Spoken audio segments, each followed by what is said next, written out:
Eu quero declarar que é uma grande satisfação voltar a essa escola, sempre, que é extremamente animador, apesar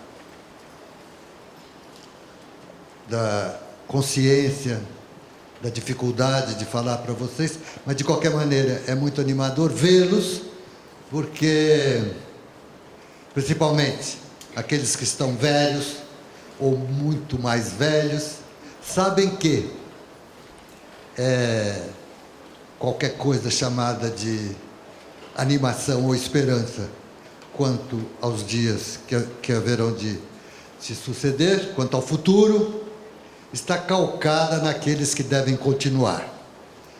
Portanto, é um prazer muito grande estar aqui, apesar de tudo, apesar da dificuldade, de eventualmente algum constrangimento de enfrentar essa magnífica escola.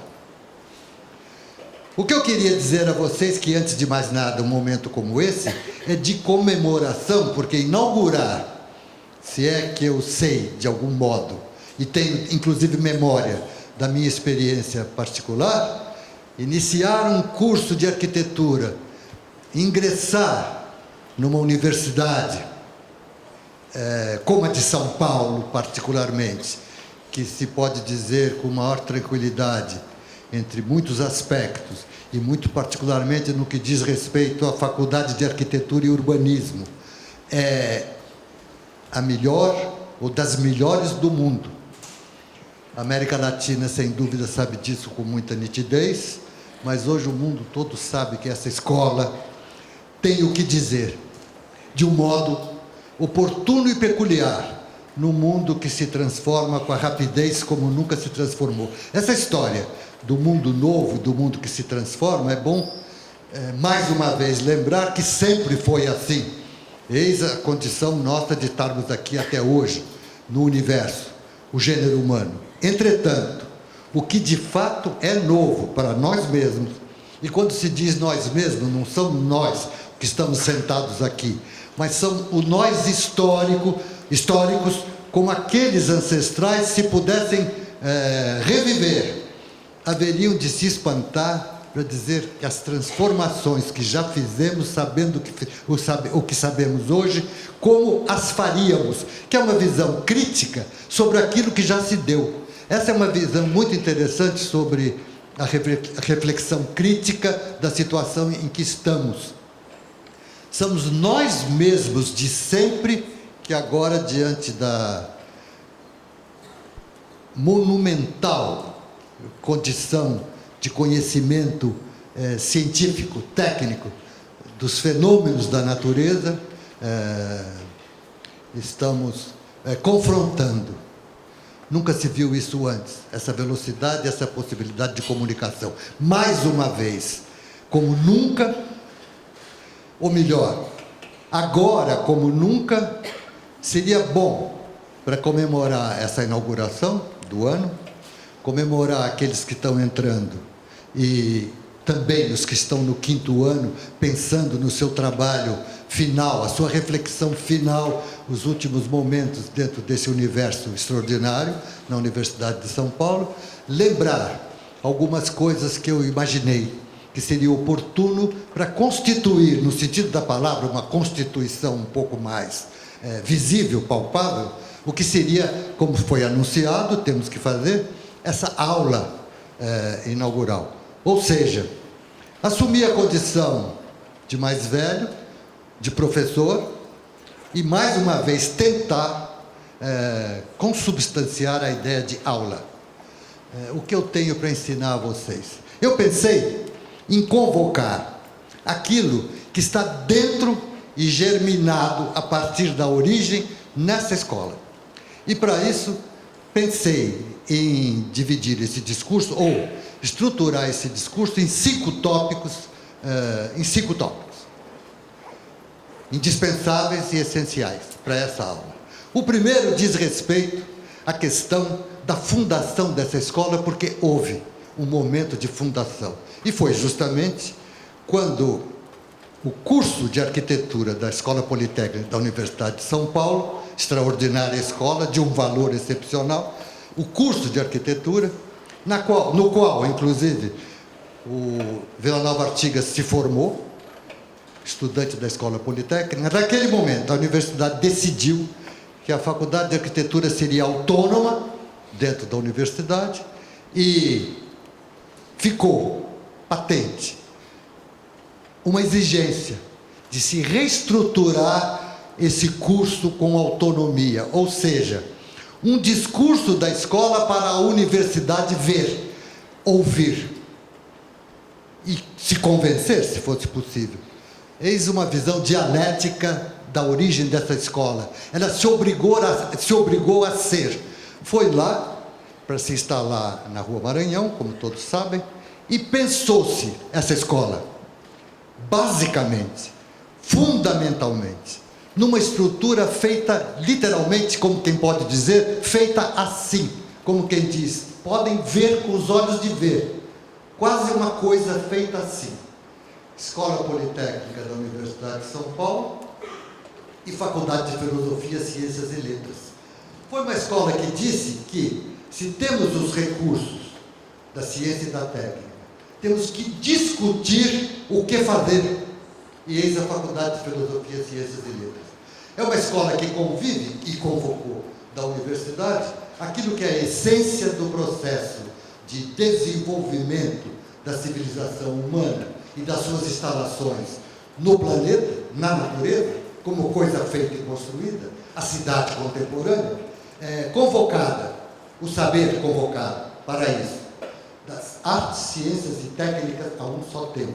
Ou seja, inaugurava-se nesse momento a consciência, ou inaugurava-se não, mas chamava-se a atenção para, de um modo fundamental, para se refletir como coisa fundamental, a existência dessa forma peculiar de conhecimento, arte, ciência e técnica a um só tempo, diante de uma exigência chamada um desiderato de origem do gênero humano, tornar o planeta habitável, porque a natureza por si não é habitável, com conforto, não ampara, como sabemos. Muito bem. Inaugurou-se, portanto, uma maravilha, a ponto até sutilezas da questão. O departamento de História, que toda escola de arquitetura sempre possuiu, passou-se a chamar, no mesmo instante, por essa razão, Departamento de História e Crítica. Ou seja, a história rememorada é feita para se engendrar um plano crítico sobre aquilo que eu vou fazer então agora, diante da experiência. É muito interessante a origem dessa escola centrada nisso. Se nós, particularmente, imaginarmos, dos 5 pontos que eu queria destacar, esse seria o primeiro, aquilo que vocês estão vendo e podem ver, porque é fácil acessar toda a informação, que está se dando dentro da própria FAO de novo. Eu vou fazer essa aula, se possível, como se fosse mostrar, como se fosse a FAO, um fruto de uma árvore que deu resultados, que deu alimento para o nosso conhecimento. E esse outro tópico é lembrar que das escolas de arquitetura da Universidade de São Paulo, inclusive não só essa aqui, mas também Bauru, São Carlos, Campinas, engendraram e já inauguraram, festivamente inclusive, com cerimônia, o Ano Tafuri. Ou seja, nessa ideia de história e crítica, arte e técnica, convocar o discurso desse filósofo extraordinário chamado Manfredo Tafuri, professor da Universidade de Veneza, que esse ano vai amparar a FAO, convocado pelos próprios professores da FAO, para uma revisão profundamente atualizada do pensamento desse fantástico crítico da arquitetura. Um homem que, principalmente com a ideia que sempre teve de sustentar como imagem o seu discurso na extraordinária Veneza, como um enfrentamento por razões de decisão humana, fazer uma cidade aqui onde era indevido, um lugar para uma cidade, um lamaçal inundado, por uma razão de interesse com as navegações que se inauguravam naquele momento, um lugar no coração da Europa para as riquezas chegarem navegando até lá. E essa cidade foi feita no impossível, com uma visão extraordinária para a época, de mecânica dos fluidos, de engenharia, de transformação da própria natureza num lugar indevido, para se tornar cidade com ruas que são canais, um toque inteligente nas águas. Para São Paulo, como exemplo, inclusive, primordial exemplo das reflexões de Tafuri. Veneza é uma maravilha de exemplo de êxito da técnica, por razões de desejo, necessidades e desejos humanos, a um só tempo. Vamos fazer. Eis a nossa São Paulo tão castigada para ser examinada, para ser refletida mais uma vez pela FAO. Os outros 3 tópicos, para dizer que eu vou cumprir os 5 que prometi, são tirar daqui de dentro, como frutos da mesma árvore, 3 exemplos muito interessantes, que eu convoco a vossa imaginação para vê-los na mente, produzidos por ilustres professores, ex-alunos dessa escola, produzidos aqui dentro, que é o hidroanel, sob o comando do professor Tedjaikov, o projeto apresentado na Bienal de São Paulo, interessantíssimo, de uma malha ortogonal perfeita, de 4 km por 4 km, aonde? Em cuja malha, em cada vértice, se constrói uma torre. E essas torres, possuem todas um arrasamento superior na mesma cota, portanto tem alturas diferentes conforme a implantação no território, a partir, ou como paradigma para essa cota, a cota do Pico do Jaraguá, que está a 732 metros do nível do mar, uma coisa assim. Portanto,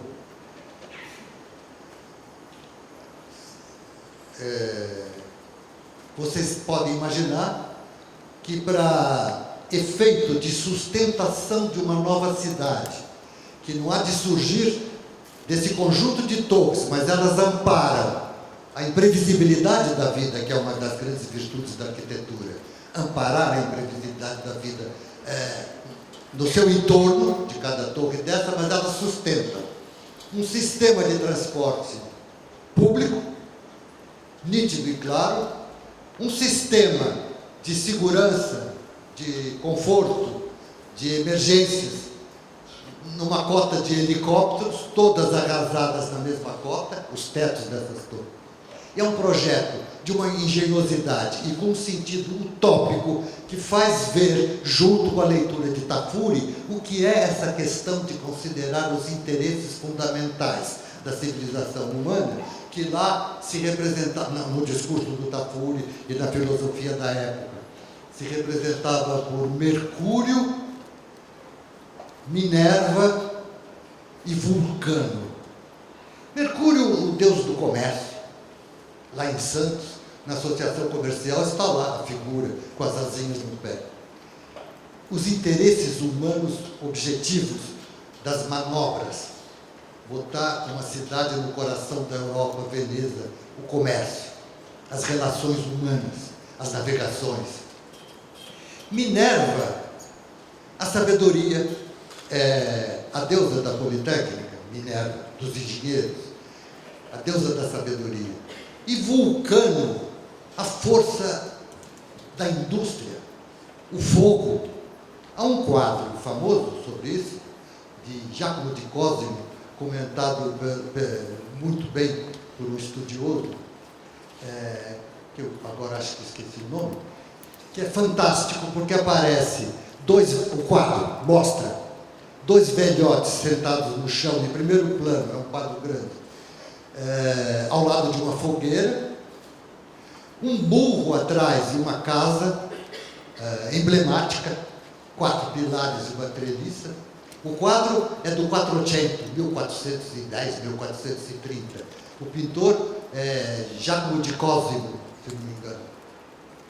E o comentarista, que faz isso muito bem para os senhores procurarem livros, é um iconologista, um homem que estudou, nesse caso, particularmente, onde ele cita esse quadro, o Irving Panofsky, a iconologia da passagem da Idade Média para o Renascimento, eis o quadro, como exemplar. E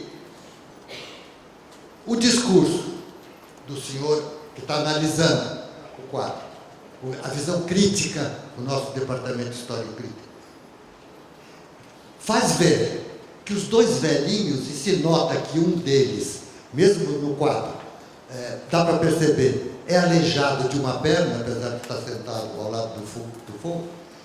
Eles estão conversando ao lado da fogueira porque foi Eolo, o deus do vento, que é o outro velhinho, que soprando fogo fez a forja, aumentou a temperatura, capaz de amolecer o ferro, tornar o ferro maleável, para fazer a ferradura do burro, ou seja, transformou o animal em máquina, que sem ferradura não puxa cargas, e construiu a casa atrás.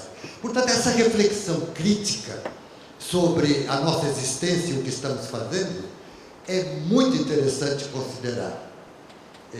Vocês podem ver tudo isso, estudar tudo isso, eis o Departamento de História e Crítica, esse ano convocando Irving Panofsky.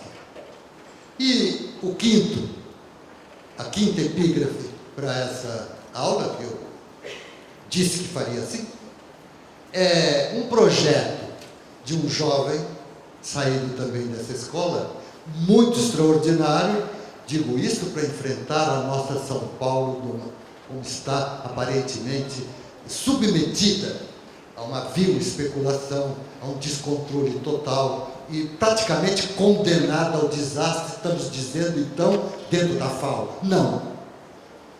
Porque evitar um desastre pode ser tido também como uma das primeiras epígrafes, como objeto da arquitetura. Se perguntasse o que deseja a arquitetura, qual a sua razão, não há uma, mas uma delas seria evitar o desastre. Portanto,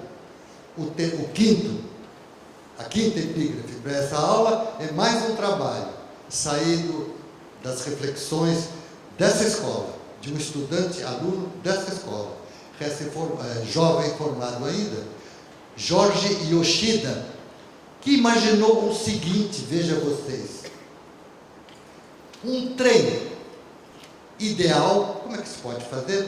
Um metrô, um trem, uma naveta ideal, eis a técnica, a física, a mecânica. Ideal porque circular, portanto os esforços são sempre os mesmos, tanto os esforços sobre a estrutura que haveria de amparar isso, como em relação à própria máquina, um círculo perfeito e absolutamente horizontal, ou seja, fica eliminado, pelo menos sobre esse aspecto da mecânica, da topografia, da geomorfologia, qualquer esforço que não seja empurrar, ou puxar, ou impulsionar essa naveta numa horizontal perfeita. Esse círculo aplicado no território de São Paulo, numa primeira análise, como ele projetou, exibiu, fez como trabalho da escola, quando estava no 5º ano, foi objeto do seu TGI. Essa quinta epígrafe, esse trem ideal, tem um diâmetro de 40 quilômetros.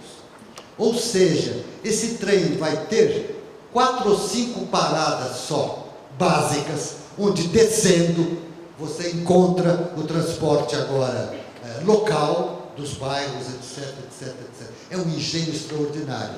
Até do ponto de vista da beleza física, se quiserem imaginar, como no projeto das torres também a beleza física é possível imaginar.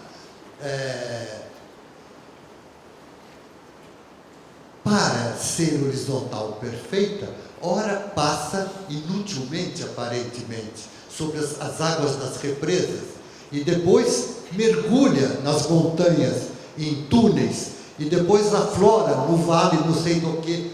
É um engenho extraordinário, com visão, sem dúvida nenhuma, um tanto utópica. Vamos ler Tafuri.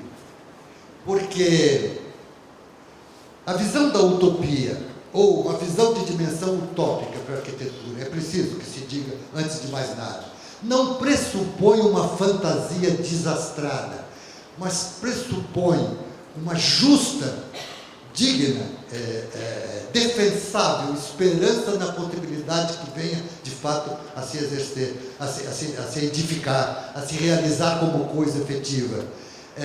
Essa dimensão dialética do raciocínio do Tafuri, onde a figura do aparentemente desejável de uma maneira sublime, além das forças, digamos assim, é absolutamente recomendável dentro de uma visão clara das três forças que dominam, digamos, o nosso horizonte, o nosso conhecimento: as artes, a técnica e a ciência, a um só tempo.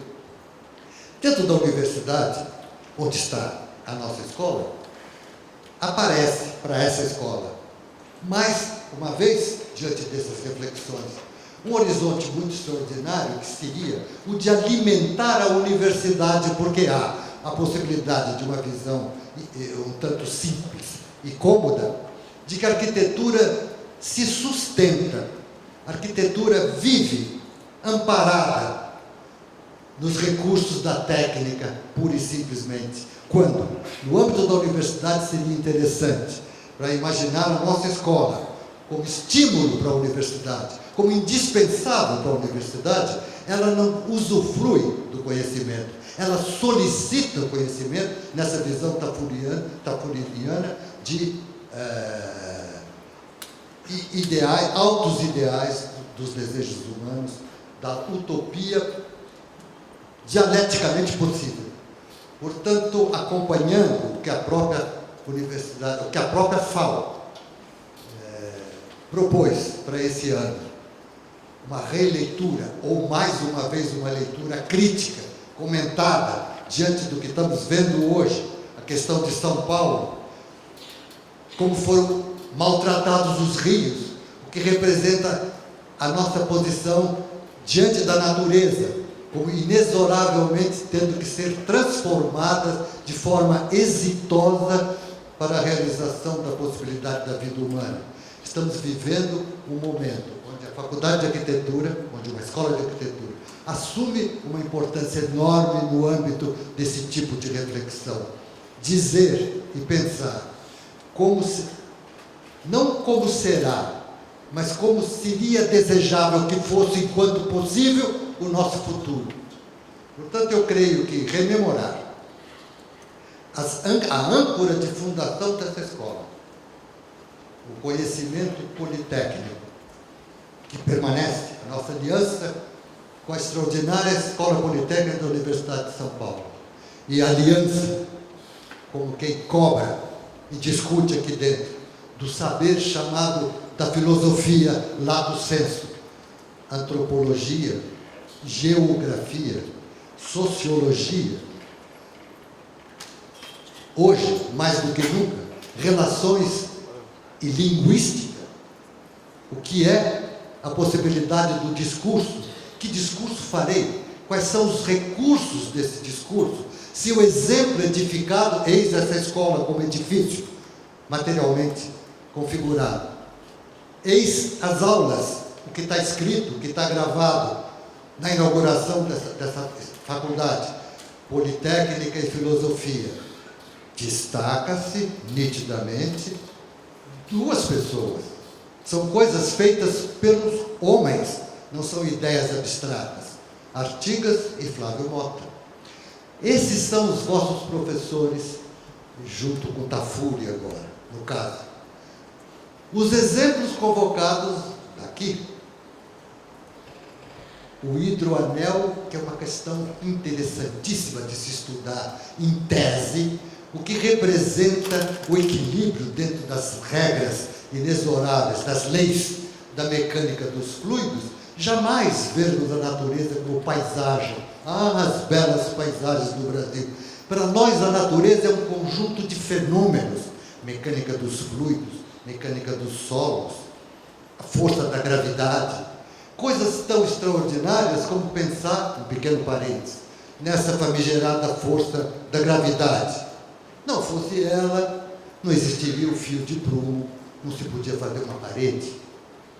Entretanto, para lembrar essa questão da natureza e a nossa presença no universo, a rigor, se você se estriba no fio de prumo, os edifícios saem todos paralelos a prumo, suas arestas.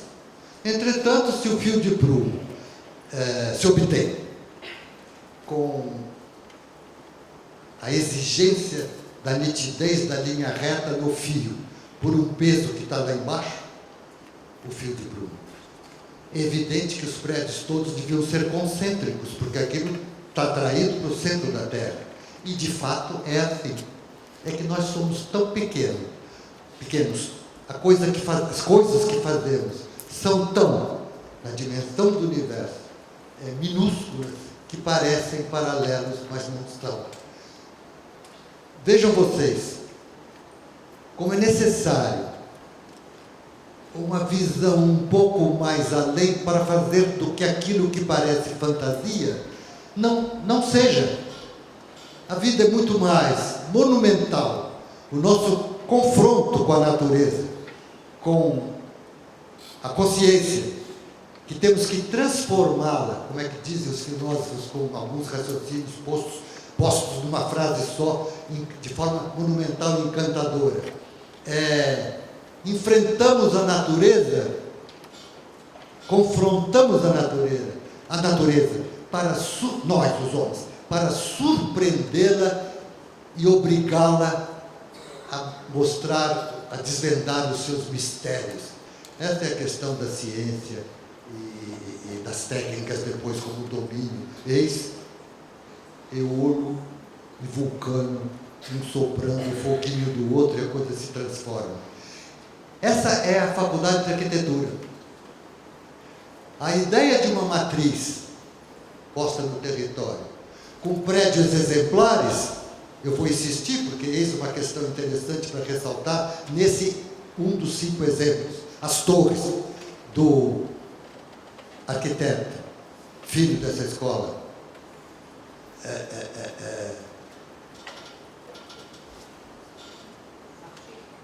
É que elas sustentam e amparam, e é tirada essa ideia de uma experiência concreta da cidade de São Paulo. Vejam os senhores as virtudes de um conjunto nacional da Avenida Paulista. Ele é exemplar enquanto torre em relação às outras todas porcarias que estão construídas lá, porque, de modo errático, são verticais, são frutos de uma verticalização aplicada na matriz anterior, que era um loteamento para fazer casinhas. Ou seja, deve-se construir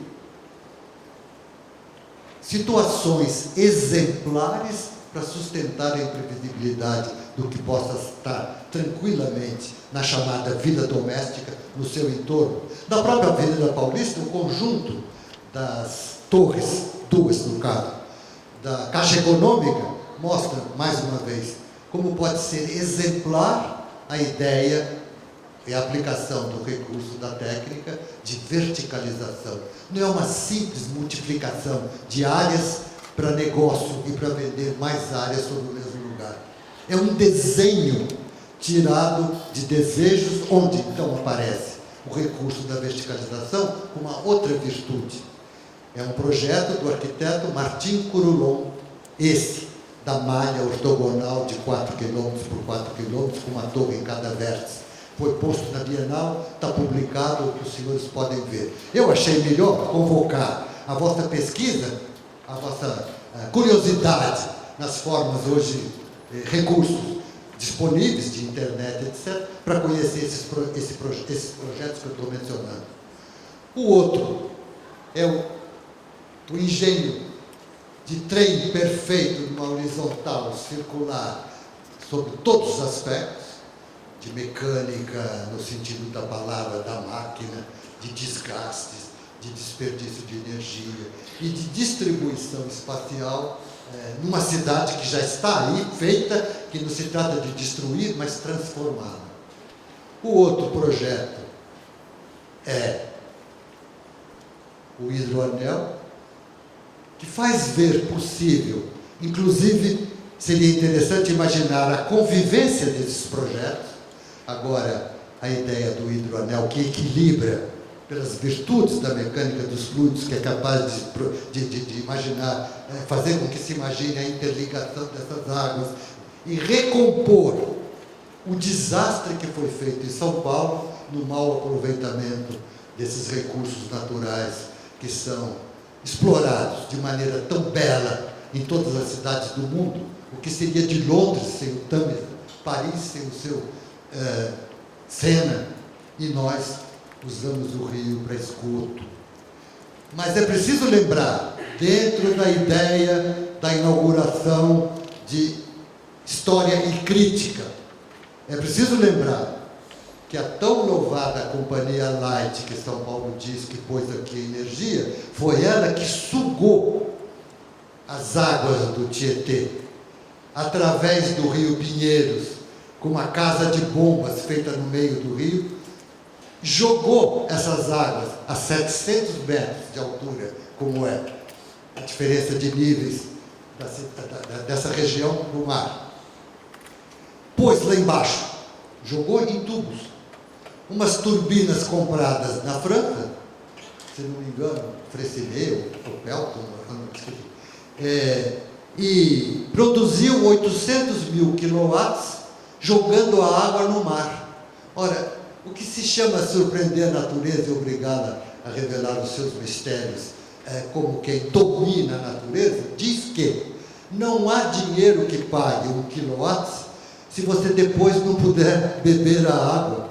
Se você joga no mar, joga fora, não há dinheiro que pague. Está aí o resultado, mostrando isso. E nós nos louvamos disso tudo por falta de um plano crítico rigoroso que vai alimentar o futuro nosso, o futuro do país, o futuro do mundo, porque essas ações, eis porque eu destaquei algumas nitidamente, são chamadas ações exemplares, ainda que não seja para se fazer disso dogmas, mas para dizer, eventualmente é possível, e tudo isso faz com que eu tenha imaginado, que é o que eu devia trazer a vocês, como aula para inaugurar uma tarefa, para inaugurar uma forma de se ocupar esse ano com essa imagem, que a nossa escola foi feita para isso, como um projeto,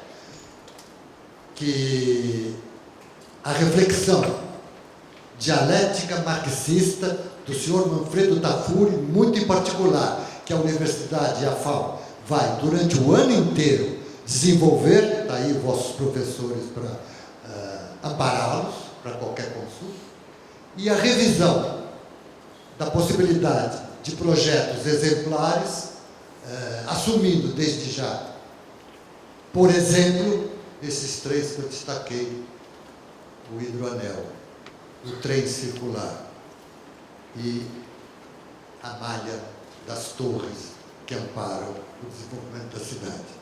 Esperando que o futuro nosso esteja garantido pela vossa força e capacidade de trabalho, eu posso dizer que era isso que eu queria dizer como aula inaugural dos senhores hoje.